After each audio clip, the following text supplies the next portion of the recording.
Perfect. So let's start with these blood transfusions. Now, as I said before, if you can understand the name of the blood transfusions, then you're going to understand a majority of whatever the condition is about. So let's start with the allergic anaphylactic reaction. Obviously, patient developed some kind of allergy. And now, what are the allergy signs? So you develop urticaria, you develop some pruritus, those would be present. And then see, the name also says anaphylactic. That means if the reaction is severe enough, you can develop an anaphylactic shock. Now, the anaphylactic shock majorly would be characterized by hypotension and then respiratory arrest. Now, there is one difference here, and the difference is that the anaphylactic or allergic reaction, that is primarily because of an IgA mediated deficiency. Sorry, it's because of an IgA mediated reaction. However, there are some patients, so in this case, this is what I'm talking about, that certain patients who have an IgA deficiency, they should not be given any bloods without IgM, sorry, with IgA. So they can develop a allergic reaction, and then that would lead to a problem. Now, uh, the timing is important because the mediators, they're already formed in the blood, and because mast cells, they can degranulate very easily, you'll see these allergy and anaphylactic reactions happen very quickly, from maybe minutes to hours, like very quickly. Usually it will be minutes, and in real life it can it can last up to a few hours, or like until it begins. Yep. And it's a type 1 hypersensitivity reaction. That means it's mediated by IgE. So everything similar to an allergic reaction. Now, next we have a acute hemolytic transfusion reaction. So let's break down the terms. It's acute. That means it happens rather quickly. So we say within transfusion, or sorry, during transfusion or within 24 hours. Next we have hemolytic. So that means there is some kind of hemolysis going on. And then if you have a hemolysis, usually you're going to be like having hemoglobinuria or a cola colored urine. So that is what you see, that you have hemoglobinuria. Now, one important thing here is that this is intravascular.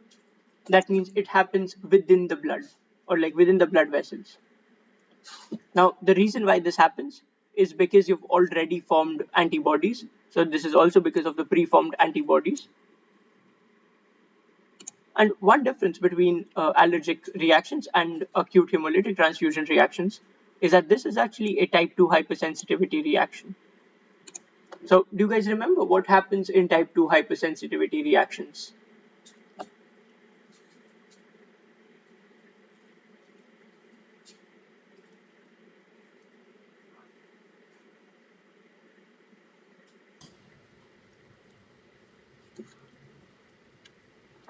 Um, is that the complex? No. No. Yeah. Okay. So no, it's simple. So see, type 1 is IgE mediated. Type 2 is only the antibody. Type 3 is the complex, and type 4 is the lymphocytes.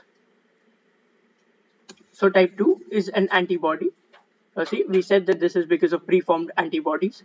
These antibodies will go stick towards the antigen, and then in this case, for hemolytic like transfusion reaction, because the antibodies are sticking on the antigen, a lymphocyte will come in, not a lymphocyte, sorry, a neutrophil will come in, or a macrophage will come in and then kill the RBC. So that's why you have the hemolysis. Now, because all of this is happening in the blood vessels, that's why it's intravascular.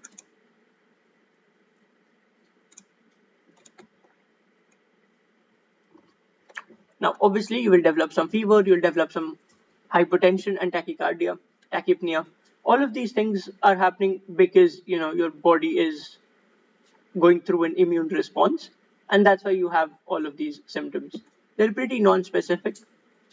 However, if we look here in febrile non-hemolytic transfusion reaction, So we see febrile. That means we will have some fever, some of these flu-like symptoms. So fever, headaches, chills, flushing, all of these. But it says non-hemolytic. That means there's no hemolysis happening. So you won't see any hemoglobinuria. So then why does this happen? The difference here compared to hemolytic transfusion reactions is that in non-hemolytic transfusion reactions, it's because of cytokines. These cytokines are also preformed in the blood. So like if they were to cause a hemolysis, it would still be intravascular, but as the name says, they don't really cause any hemolysis. And then one reason why this could happen is because of WBCs, which are present in the transfusion. So, see, in the donor blood, sometimes the WBCs have already formed cytokines, and then when you transfuse the blood, these cytokines can then cause the non-hemolytic reaction. Now, this part here is very important that you can prevent these reactions. These reactions, they can be prevented by leukoreduction. That means you shine some gamma rays, or yeah, you basically shine some gamma rays, you kill all the WBCs in the transfused blood, and after that you transfuse it. So now there is no risk of cytokine production. Similarly, for acute hemolytic transfusion reactions, the most common type is a ABO incompatibility, and this is usually because of a medical error. It means someone probably marked something wrong, or a test was done incorrectly, and that's why the patient was given a different kind of blood. Now, because there's already antibodies in the blood, that's why you had an immediate reaction. Next, we have a transfusion associated or transfusion related acute lung injury. So, simply based on the name, which organ do you think would be damaged? The lungs. Yes, obviously. So, as the name says, right, the lungs are injured. Very important. So, obviously, what kind of symptoms will we see? We'll see respiratory distress, and we'll see pulmonary edema. Now, this can also happen from minutes to 6 hours, but here the time isn't really important. What's more important is the mechanism of why this happens. So, basically, what happens, there are some neutrophils which are present in the blood vessels in the pulmonary system, and these blood vessels, or the WBCs which are present in the blood vessels, they can be activated by certain compounds present in the transfused blood. Now, because there's WBCs or leukocytes that in the blood vessels, they can try to get out of the blood vessels or cause inflammation around the blood vessels, and then that can lead to the pulmonary edema. And then, if you develop a pulmonary edema, then obviously you'll develop a respiratory distress. So, see, they release inflammatory mediators, which causes increased permeability, which then ultimately leads to edema.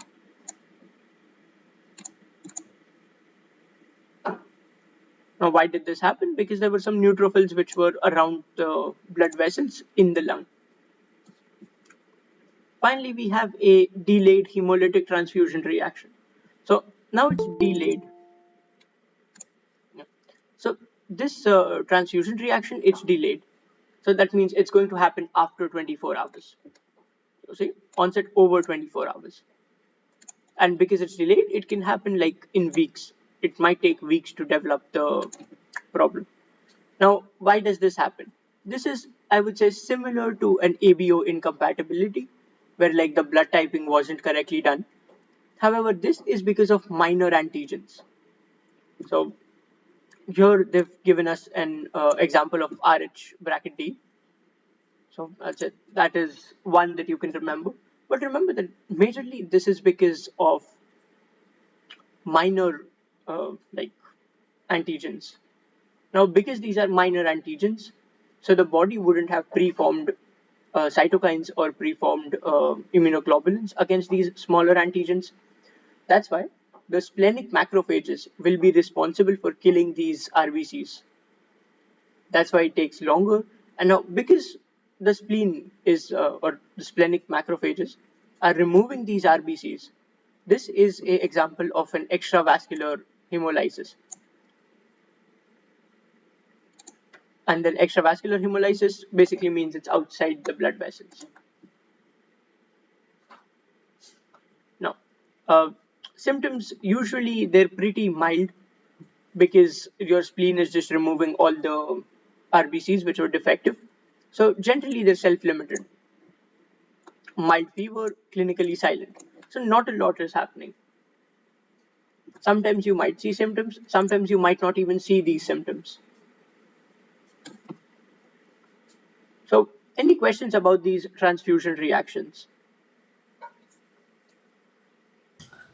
I noticed that in the first aid, it only talks about taco, like what you just went over, Yeah. right? Yeah, the second to the last. But in the U world, it actually focuses on two of them, taco and trolley, which is not in the first aid. Oh, this is Yeah. Trally. T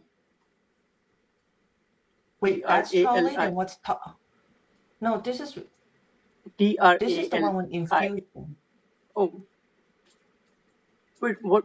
Could you tell me the full form of taco? Oh, taco is transfusion associated circulatory overload. So it has a similar presentation like a heart failure Yeah. and response to diuretic. And of course, it's a lung injury. Yes. And trolley, let me think, transfusion related acute lung injury. Yeah. So this one also has a lung in involvement as well, but it will not respond to diuretics. Both Yeah. of them will happen like less than 6 hours. Yeah. Um, yeah, and I think this is so trolley is related to immune, like a donor antibody attack the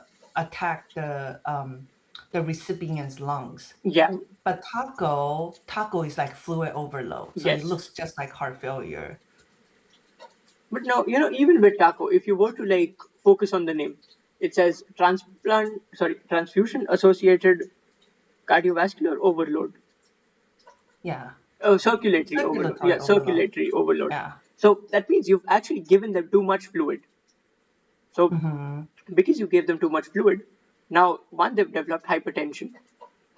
Second, because the heart Yes. cannot pump everything like perfectly, some of the fluid is leaking out into the lungs. So that's why you develop a cardiogenic pulmonary edema. Mm. Right. Right. And Yeah. those are That makes the sense. symptoms. Now, here, they specifically tell you that it's non cardiogenic. Now, why what you said is 100% correct, that this is because of inflammation, which arises from the donated blood. So it causes neutrophil inflammation, it causes increased permeability, which then leads to edema.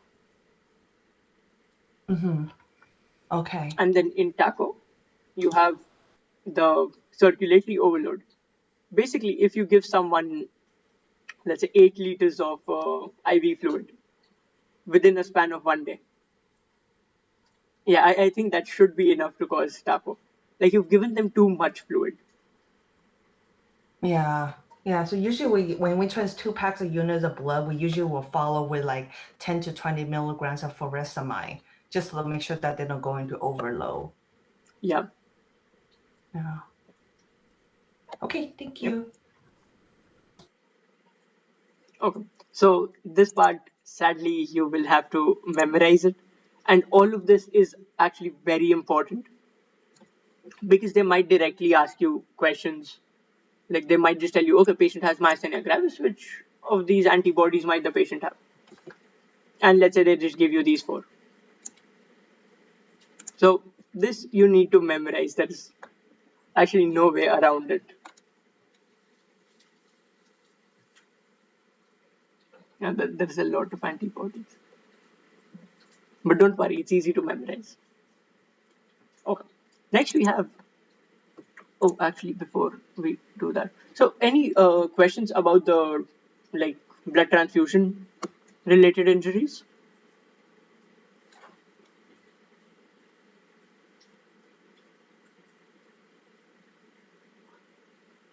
No? Okay.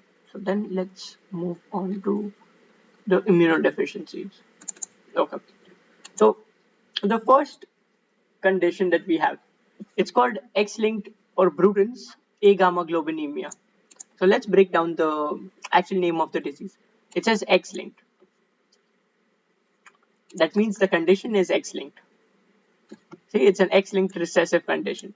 Usually happens in boys. So that's one part that we don't need to remember. Now, second, it's A gamma. Sorry, A. That means it doesn't have any gamma globins. So it doesn't have any immunoglobulins or gamma globins, and then emia in the blood. So basically, it's an X-linked deficiency which has a absence of immunoglobulins in the blood. So now uh, let's think of one thing. Which cells produce immunoglobulins? It's the B cells, right? So we can say that okay, there are absent B cells. Now, because there are absent B cells, there's a decrease in immunoglobulins. That's actually the name of the disease. Now, because there is absent B cells and there is a decrease in immunoglobulins, the lymph nodes they will decrease in size, or sometimes they might just be completely absent. And because we have a decrease in all immunoglobulins, these patients are at a much higher risk for infections, especially the bacterial infections, not viral infections. So, why do you think in these patients, like they don't get a lot of viral infections? Okay, it says enteroviral, but I don't mean the enteroviral infections. I mean the systemic infections. So why do you think they don't get a lot of systemic infections?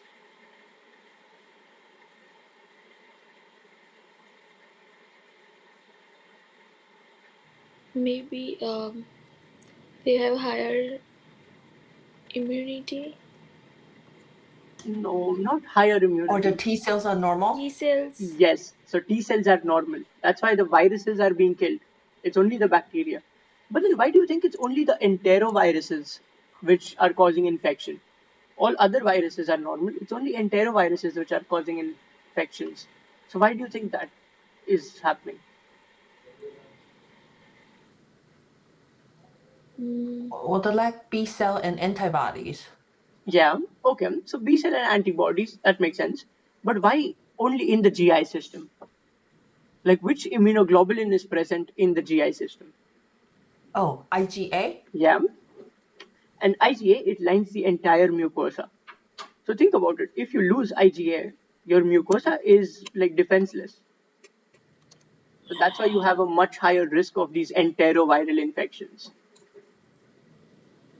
All because you lost immunoglobulins. Now, the defective enzyme, or sorry, the defective gene, it's BTK. And then the TK is just tyrosine kinase. So it's Bruton's tyrosine kinase. You can remember it like that. Now, this condition it just says selective IgA deficiency.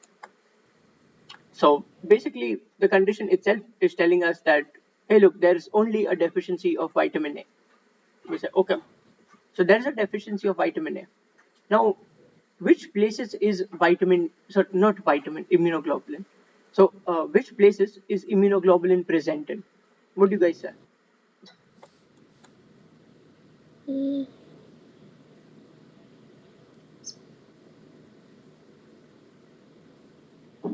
We said Are here you in asking about the IgA? Where? yeah IgA. Where is Oh, IgA it's present? primary in the mucosa secretions, Yeah, like tears, saliva, GI tract, we just talked about, maybe breast milk. yeah, but any kind of mucosa is covered by IgA. So, what are two open mucosas which are open to the environment? Is the GI system and the respiratory system.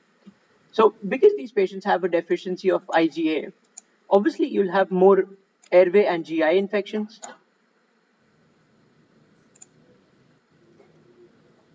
Now, one more thing that we discussed was these patients can develop anaphylaxis if they're given IgA products in blood.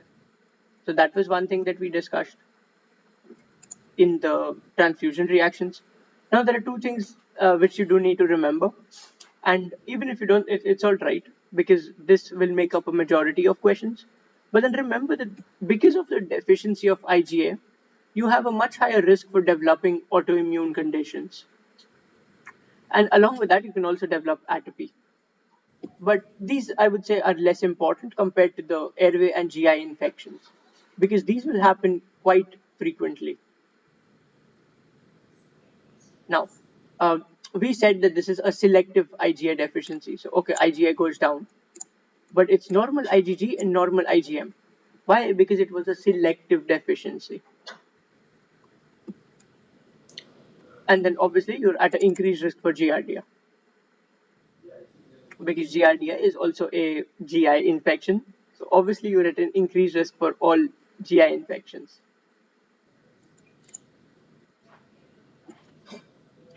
Now, the cause here it's usually not known. Maybe it is because of some kind of immunodeficiency. Maybe you had, okay, not Bruton. Bruton's would be a bad example. But let's say some kind of immunodeficiency. It doesn't really have to be known, but then that eventually led to a deficiency of vitamin A, immunoglobulin A. Why do I keep on saying vitamin A? Immunoglobulin A. Next, we have common variable immunodeficiency. Now, this one it doesn't really so you can't understand everything about the condition from its name. So then it's better to just remember what the disease actually is because here they don't give us a proper name. But basically, the defect here is that you have a defective B cell differentiation. Now, why do you think we need B cell differentiation? Or what does B cells differentiate into?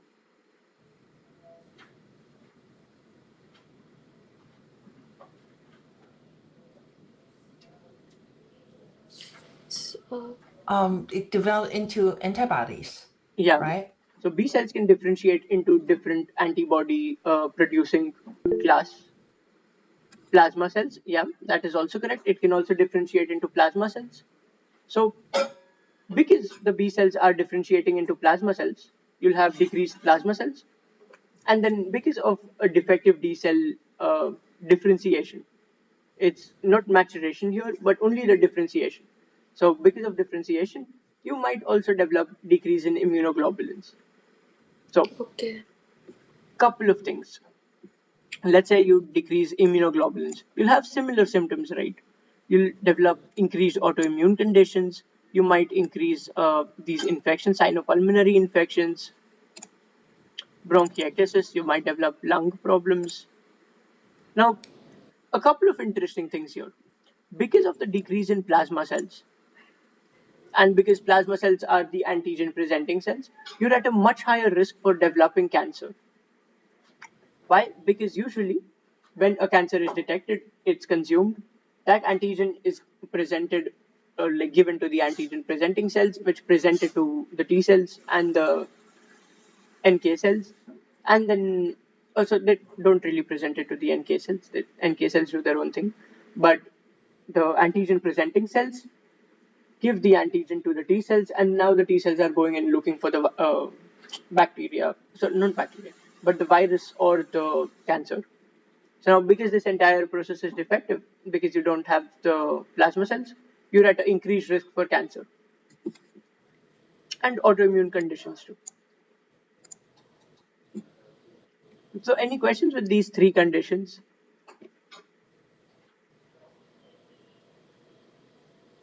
No, good. Okay.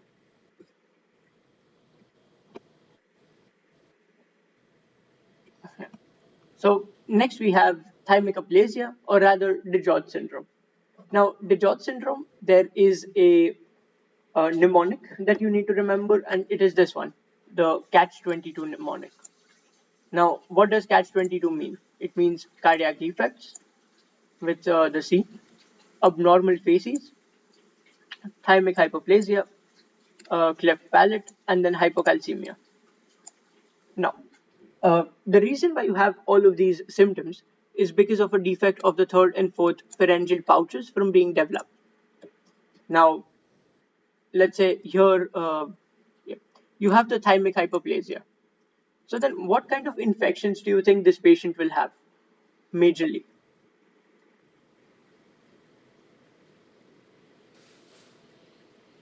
Mm, im- Yeah, so they'll have viral infections, and then also these patients can have fungal infections. Fungal. Yes. Okay. Why? Because T cells are responsible for the elimination of funguses, viruses. So that's why. And then the B cells were responsible for bacterial eradication. So that's why you'll have viral and fungal infections. Additionally, these patients they have hypocalcemia, and the reason for this hypocalcemia is important to remember because along with the thymus, the parathyroid glands are also gone because of this developmental defect. So thymus and parathyroids, both of them are gone. Now, there is one Okay. question that the US Assembly really loves, and they like to ask you if a person or if a baby develops DiGeorge syndrome, what is the most likely cause of death in that baby? So, what do you think?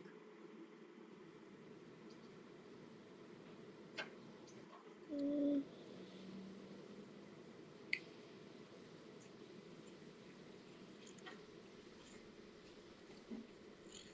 A lot of people think here it's because of the recurrent infections. That because there are so many infections, the baby might die. But yes, the actual reason why most of the babies with DiGeorge syndrome die is because of the cardiac defects. okay. Now, finally, I mean, if we look at these findings, they all just make sense. You have decrease in T cells because of the thymic hypoplasia or thymic aplasia. You have a decrease in PTH, and then you also have a decrease in calcium. Why these two? Because of the parathyroid aplasia. And then finally, you have thymic shadow, which is absent. Why? Because you don't have a thymus, so you won't have a thymic shadow. So that's for DiGeorge syndrome. Now there is a small variant of the DiGeorge syndrome, and in this one you do have the cardiac abnormalities, you have the thymic aplasia, you have the facial abnormal facies, and along with that you also have the cleft palate. But in the velocardiofacial syndrome, you do not have the hypocalcemia.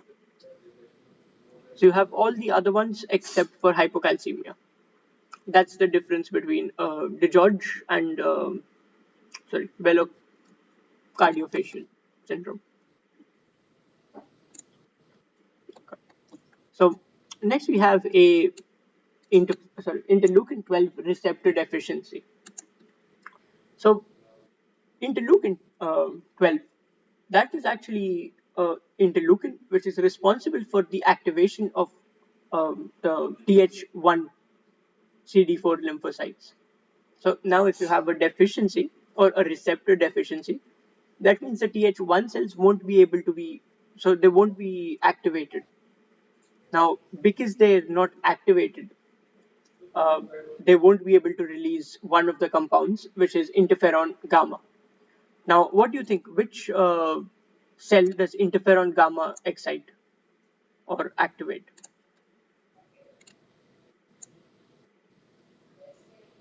Yep. So, interferon gamma, it does activate macrophages. And now, if you don't have macrophages, the most important thing that you won't be able to do is make granulomas.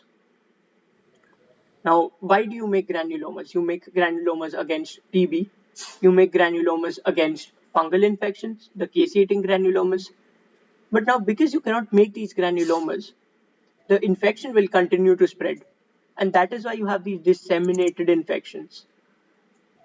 So, you have a disseminated mycobacterial infection, and then you also have a disseminated fungal infection. Why? Because you could not make the granulomas. Why weren't you able to make the granulomas? Because you had a decrease in interferon gamma. And then why was the interferon gamma decreased? It was because of a decrease in Th1 cells. And then Th1 cells were decreased, or their response was decreased because you had a interleukin 12 receptor deficiency. So that's how it would flow. Now, uh, this part here is important that IL-12 deficiency or IL-12 receptor deficiency usually can be after a BCG vaccination, and it doesn't always have to be permanent. Sometimes it's also reversible. But if the patient does develop a TB infection after getting a BCG vaccination, less likely but possible. So then the infection would be more disseminated.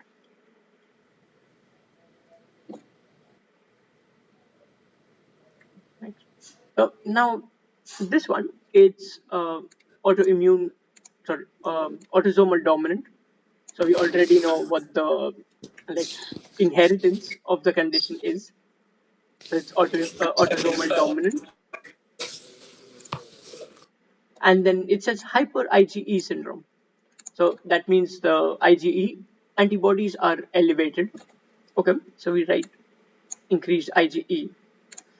Now, IgE, because IgE is elevated, it would also increase eosinophils. Like think about it as IgE and eosinophils, they go hand in hand. So that's why you also have eosinophils which are increased. And that's what we can establish from the name. Now, the problem is that if we have a lot of IgE, what kind of conditions might we have? So obviously, we'll get a lot of allergic conditions. So you'll develop eczema, you might develop urticaria. Those are possible.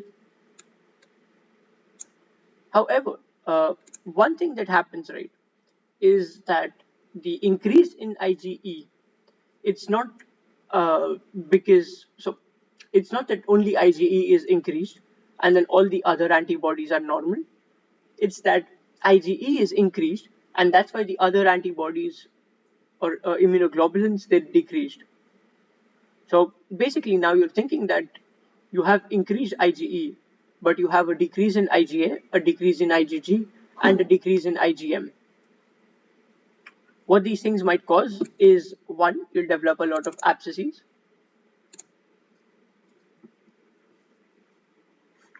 usually staph abscesses, and they won't be inflamed because like you don't have any of the, I would say, fighting immunoglobulins. You only have the allergy immunoglobulin in excess. So now, why does Job syndrome or hyper IgE syndrome happen? This is because this is because of a defect in the Th17 helper T cells, and the specific mutation here, which happens, is actually called the STAT3 gene mutation. And then, along with increase in IgE, the STAT3 gene mutation also prevents the neutrophils from getting towards the site of infection.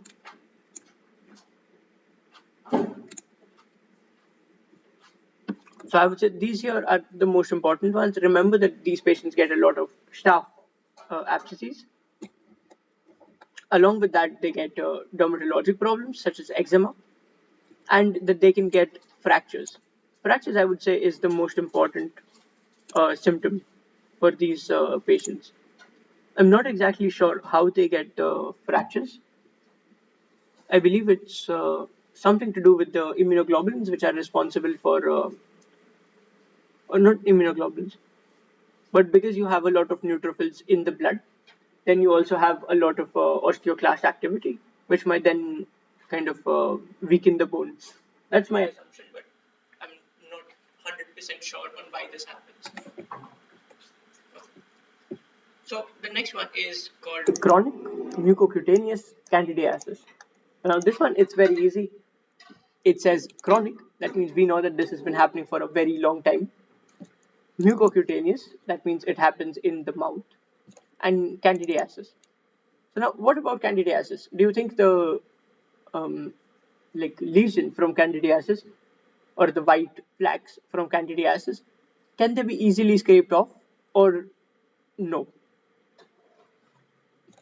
Yeah, they could be easily scraped off. Yeah, so they can easily Oral be scraped thrush, off. right? Yes. And then which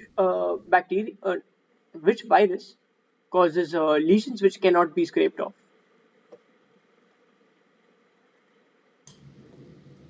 Cannot be scraped out. That's leuco. I only know leukopenia. Yeah, that's The correct. cancer, though. Oh no, Yeah. not cancer. Oral hairy leukoplakia.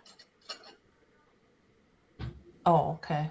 Yeah, so that one is EBV, and that is a lesion which will be present on the lateral tongue, and then it cannot be scraped off.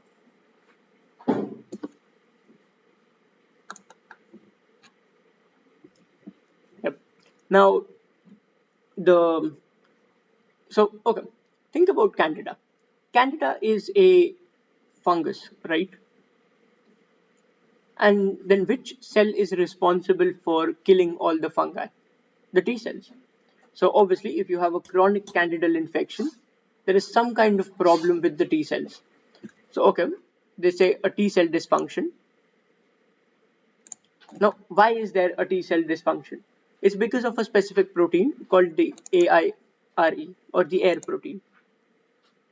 Now, air protein it's mainly responsible for sorry, it's mainly responsible for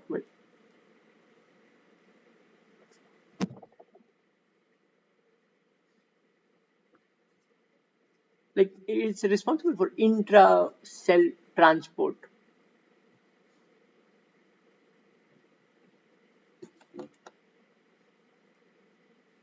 Actually, let me write this down. I need to.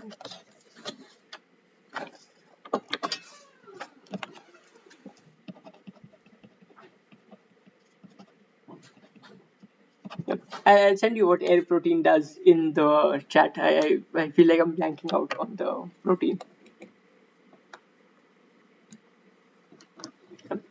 But obviously, as the name says, these patients will have persistent candidal infections. Now, because it was a T cell dysfunction, helps T cell maturate. Yep. So air protein, it's a protein which helps T cell maturate. And now, because of a deficiency of air protein, T cells cannot maturate, and that's why you have increased candidal infections.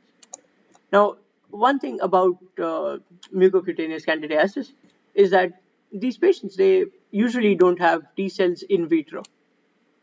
That means the body isn't really producing a lot of T cells, and this doesn't happen like for all T cells. It's only responsible with the candidal antigens.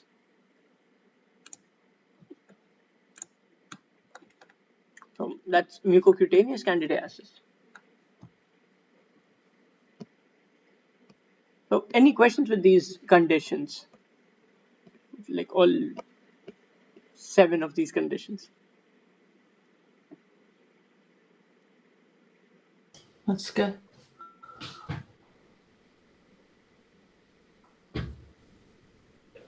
These conditions, like in understanding, it's good, but while solving questions, I often make mistakes with this interference, TH1, Yeah, and but those stuff. I can tell you one thing. If you can break down the name of the disease, like you're almost halfway there. So not all Okay. of them. Like okay, let's say with IL-12 receptor deficiency, IL-12 receptor deficiency, there is some like pathway you need to follow. But let's say with X-linked A gamma globulinemia, everything you need to know about this disease is in the name. Same with selective IgA deficiency, or let's say Yeah. similar with mucocutaneous candidiasis. Everything that you need to know is in the name itself. Okay. So if you can understand the name, then things do become like easier, I Becomes would say. easier. Yeah. Okay. So, Dr. Taha, I Googled it, AIRE. Yeah. So it tells me that autoimmune polyendocrinopathy, candidiasis, ectodermal dystrophy, which is shortened to APECED, is Yeah. a primary immunodeficiency caused by mutation in the autoimmune regular gene, known as AIRE, AIRE. Okay. So AIRE stands for autoimmune regulator gene. So patients with ARI mutations are susceptible to Candida albicans infection and present with autoimmune disorders. Yeah. So Sharon was right that Yeah. it helps. So what it does is it help brings the self antigen to the immature cells. So for Mm. negative selection, and now because the air is absent, you don't have the negative selection happening as efficiently. That's why you develop these autoimmune conditions, and then you also can develop the chronic mucocutaneous candidiasis. Oh, okay, okay. Okay, thank you. Okay. So next we are continuing the immunodeficiencies. Now we'll do a few out of these. So let's do the most important one. And oh, sorry. So all of these here are both B and T cell combined. So what that means is you'll have all three type of infections. You'll have fungal infections, you'll have bacterial infections, and you'll have viral infections. If you see a patient with all three of them happening, then you're thinking one of these conditions. So maybe it's SCID, or it's ataxia telangiectasia, or hyper IgM, or viscot altered. One of those.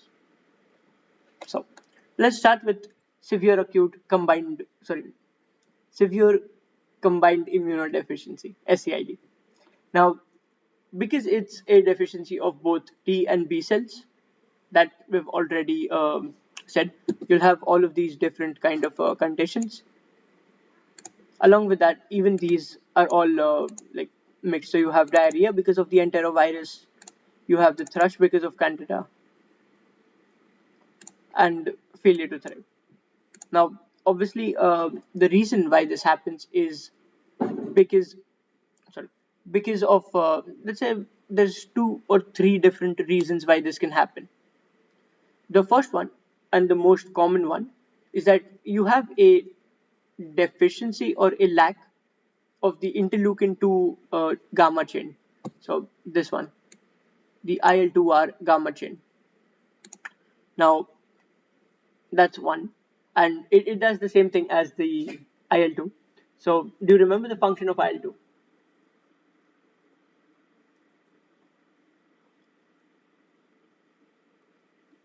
It helps in T cell recruitment. So now, because there's a defect in the IL-2, that's why you have a decrease in T cell.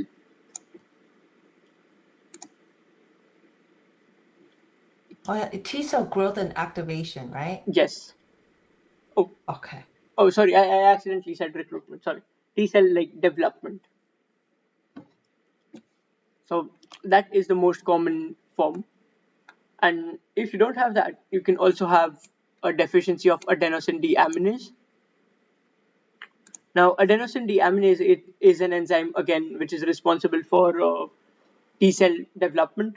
So if you have a deficiency of that, you might have a problem with T cell development.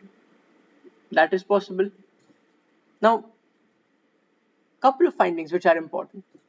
Obviously, you can kind of assume that they'll have an absence of thymic shadow because they have a deficiency of T cells. Germinal centers would be smaller. You might see low T cells on flow cyclometry, so or absent T cells on flow cyclometry. Those things you can expect.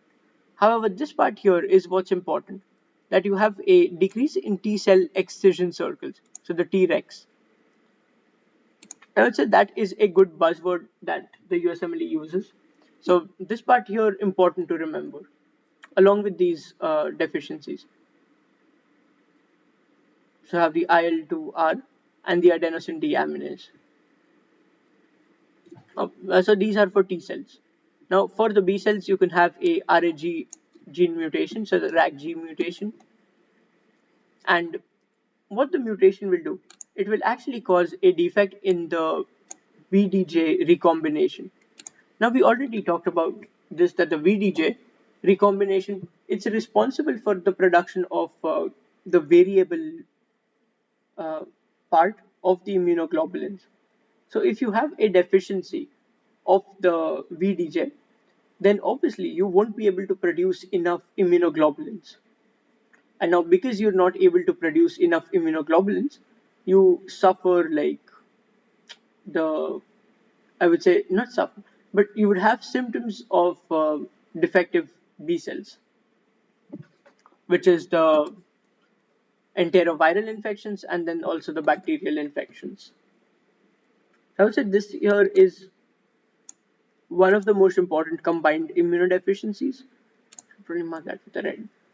So I would say this is the most important combined immunodeficiency. And until now, out of all of the conditions that we've talked about, I would say the most important one is actually DiGeorge syndrome. Yeah, the most important one would be DiGeorge syndrome that you do need to remember. So, any questions with the SCIT?